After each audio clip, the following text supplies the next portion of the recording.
Well, it's great to join you for my second week of live. So, you're all here to hear about paper, and I really appreciate you coming. Um, it's so interesting because when we talk about any kind of organizing project, so much of what we talk about is mindset, right? I spoke with a woman this morning and she said all she wanted to do was get her paper organized and she was finally ready to do it. Something changed for her. It was a mindset shift. And mindset is such a key ingredient in how we get organized and how we go about it. And I see you, Sarah, and I see you, Sharon, and I thank you so much for joining me.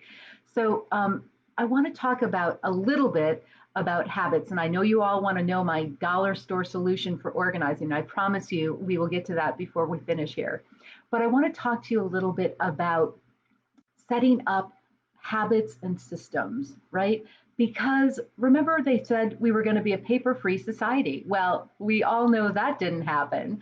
So we need to deal with the paper in our lives. And if you know me, you know that I am not a person who specializes in digital solutions. I'm not going to say, well, scan it all, or I'm not going to be a Marie Kondo who says throw it all away, because I realize that we have papers that are important for financial reasons, important for medical reasons, important for emotional reasons, right? The memorabilia that really brings a smile to our face. And I think in this time of life, it's really important to have those special things that we can all see and appreciate. So I want you to think about setting up good paper sorting habits, right?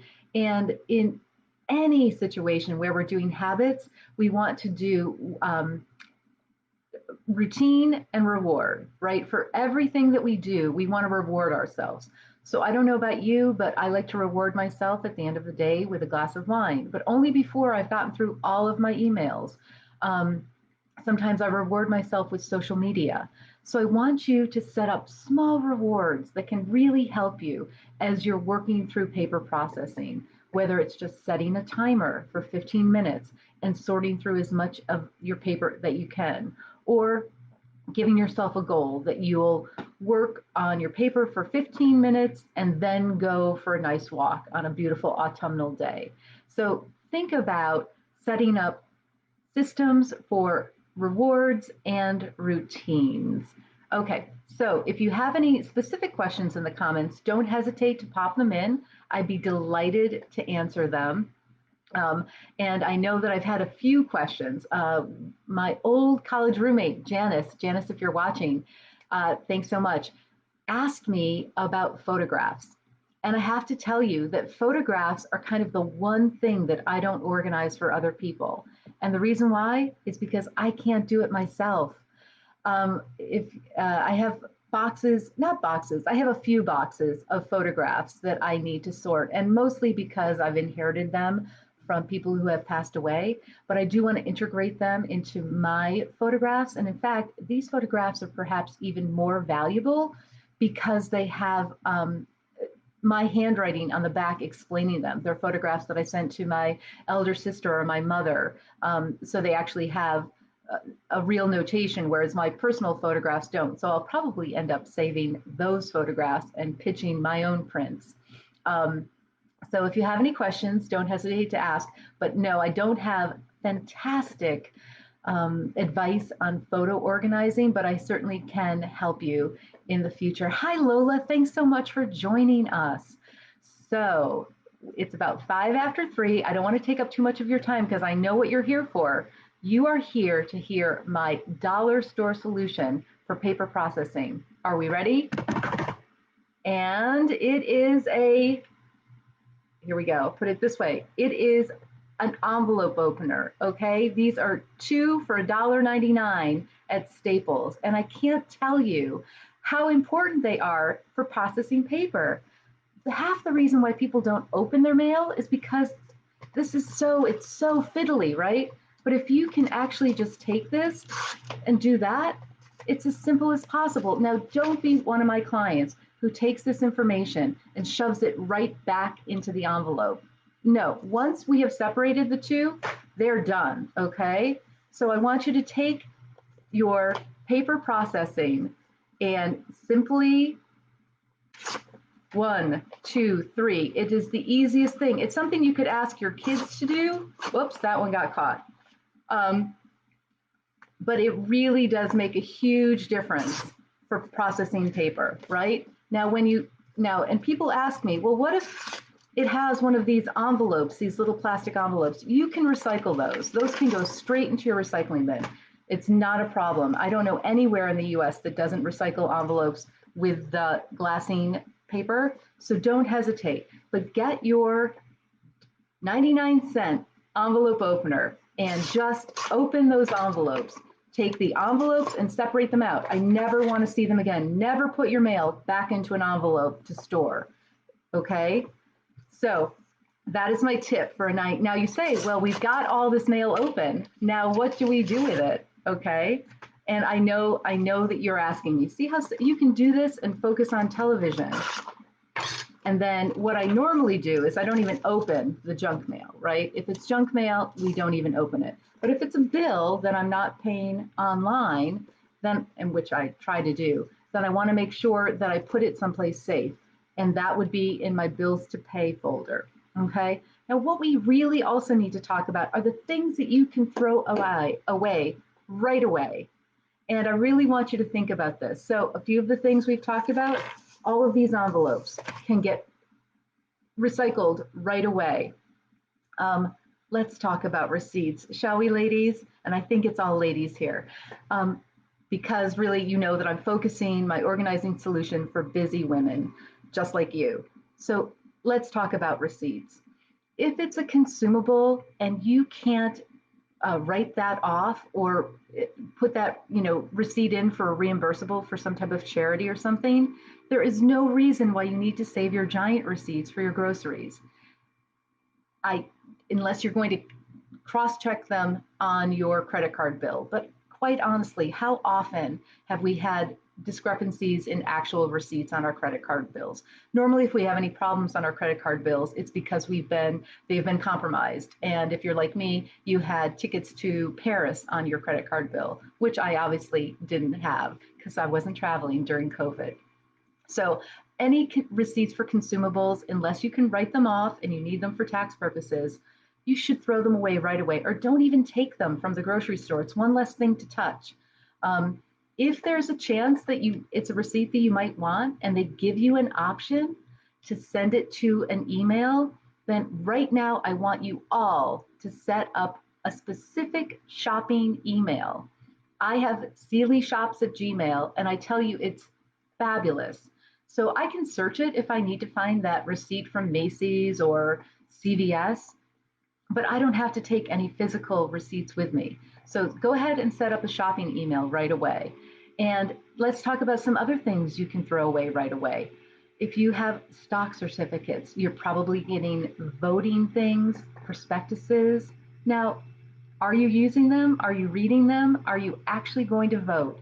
If not, you can throw those things away right away. Now, I know a lot of you are going to talk about shredding, and shredding is really a personal solution.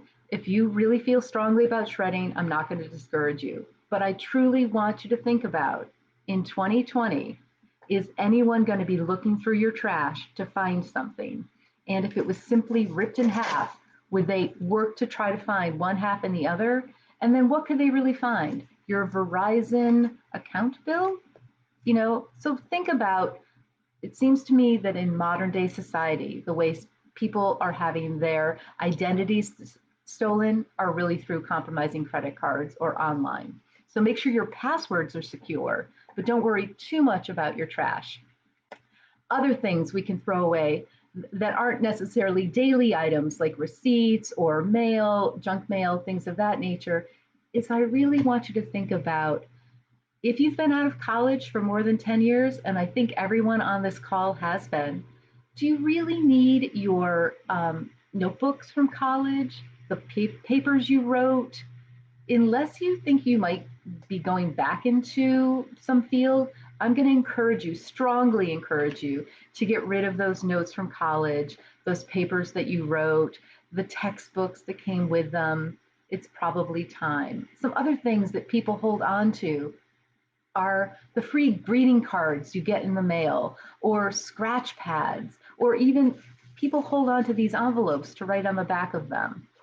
I'm going to say to you, you are a grown up. You can spend $3 and get a dedicated scratch pad. You don't need to hold on to scraps of paper. I think they really complicate things, and they're part of the crud that I talk about in my paper processing. So, those are just a few of the things that you can get rid of. Now, I would love to answer any questions that you might have in the chat. But in the meantime, I'll talk a little bit more about paper. Sometimes, what I like to say, it's the crud, these things that we just can't make decisions on, that really clog up our paper processing systems. So I really am going to encourage you to try to make decisions and throw things out. I'm not totally of the Ohio method, the only handle it once method. Sometimes we need to ponder a bit about things, but I'd like you to have a dedicated place to put those things that you're going to ponder about. I call it a stewing spot, where I haven't made a decision yet, and then I'll look into it. So for paper processing, I really encourage you to look at the things you can throw away right away. It will save you so much time and effort if you can just go, even make a list for yourself. In fact, how about this? I'm going to do you one better. I'll do a little PDF like I did for last week of kind of a dozen or so things that you can throw away right away, that you can use as a guideline for yourself. And you may not agree with me. Maybe you do really love to look through those prospectuses, and that's fine. But it's going to be a little bit of a guideline to help encourage you to let go of that stuff right away. Don't let that stuff complicate the paper processing system, the system of the things that you really need to refer to, the information you really want to be able to get your hands on. Now, you don't need to do it every day, but you really do need to do it once a week. And I'll tell you why. There are things in your mail that you might not realize that you really need to address. I have things that only come, my life insurance only comes once every 6 months. Same thing with my auto insurance. Those are things I want to make sure that I'm paying on a regular basis. And I don't have a automatic payment plan in place for those things. I get checks occasionally in the mail, and you might too. I can't tell you how many of my clients have checks from different, reimbursement checks from medical places that they haven't opened that mail, and then the checks expired and they need to ask for them to be reissued. So I'm really going to encourage you to try to open your mail using your, I'm going to keep trying to, using your envelope opener, and also getting rid of the things that you can throw away right away. I'll do a little PDF and I'll put it in the files on the group. And in the other meantime, I'd love for you to invite other people to join our group. I want this to be informative. I'd love to have a little bit more, there are more questions. Sharon's asking me of the categories you once gave me on sorting. 3 boxes, resources, contacts, and I can't remember the third. Oh, it's CRUD, action, archive, reference, memorabilia, and CRUD, action, reference, memorabilia, and archive. Those are the 5 categories. And I'd be happy to go over that again. And it's somebody has a silly question. It may not be. Throwing away holiday cards from a person you love. Oh, that's beautiful. That's memorabilia, Sarah. I'm really going to encourage you to realize that nothing, no one thing, is the memories of the people that we love and know. Okay, so you can save their holiday cards, but if it's just love mom, you know your mom loves you or loved you. If it has a really, I save cards that have really meaningful words written in them in people's handwriting. And sometimes I'll save the photo cards, but I think that memories are really, are not represented necessarily by greeting cards or scraps of paper or, you know, things that we pull out of magazines.